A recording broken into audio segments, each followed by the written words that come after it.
merci. C'est pour dire que même si les ténèbres ont envahi notre cœur, si le péché nous a enténébrés, si les gens nous ont traités de toutes sortes de noms, par la naissance de Jésus-Christ, le chemin du salut nous est possible.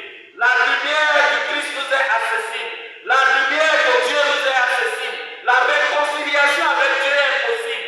Parce que Dieu vient nous visiter pendant que nous sommes encore dans les ténèbres pour nous éclairer de sa lumière. C'est ainsi que les bergers seront les premiers à bénéficier de la bonne nouvelle de la naissance du Christ. Nous sommes nous aussi des bergers. Et Dieu nous rejoint ce soir pour nous apporter la lumière du salut, la bonne nouvelle du salut. Dieu fait table rase de notre passé. Les ténèbres qui nous engloutissent, qui alourdissent notre marche, qui nous accusent, tout ce que nous avons commis, Dieu vient pour rétablir et pour faire luire et jaillir sa lumière dans notre vie, dans nos foyers, dans nos lieux de travail, dans nos relations avec les autres. Oserons-nous accueillir cette lumière pour l'accepter et l'intégrer dans notre vie? Père de joie, Père de joie, je vous apporte une bonne nouvelle qui sera la joie pour tout le peuple. Et quand la Vierge Marie recevait aussi l'annonce de la conception de notre Seigneur Jésus-Christ, il avait été décrit comme celui-là qui sauvera son peuple de tous ses péchés. Vous vous souvenez de ce passage? Alors, certains pères de l'Église vont dire quelle est la raison de l'incarnation, c'est-à-dire la venue du Fils de Dieu dans l'humanité, la prise de chair du Fils de Dieu, celui qui de nature était invisible et qui se rend visible. Quelle est la raison de son acte?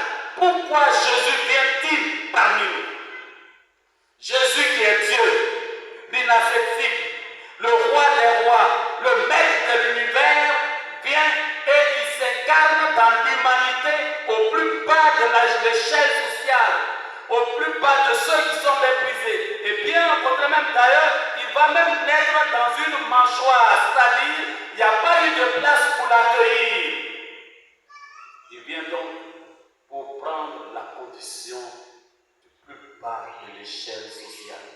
Il rejoint tout homme et tous les hommes là où ils sont.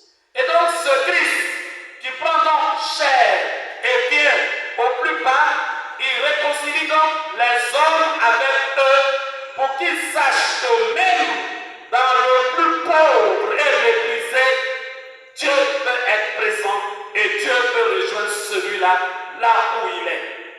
Alors, Saint Athanase nous dit, le Saint-Père de l'Église nous dit, la raison de l'incarnation, c'est la divinisation de l'humain, la divinisation de l'homme.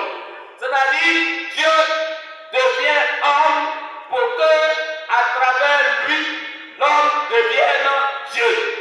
Dieu qui était inaccessible, grand, tout-puissant, devient petit, de sorte que quand l'homme prend la voie de la petitesse, il rejoint la voie de la divinité et de la divinisation.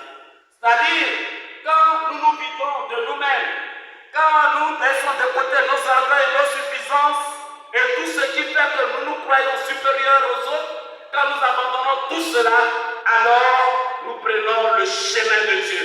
Et ce chemin-là, c'est le chemin de la kénose, le chemin où Dieu s'abandonne et il abandonne tout pour se faire un de nous, semblable à nous, de sorte que nous aussi, nous puissions imiter ce chemin qu'il a emprunté pour acquérir la divinisation et devenir des enfants de Dieu. Père de joie.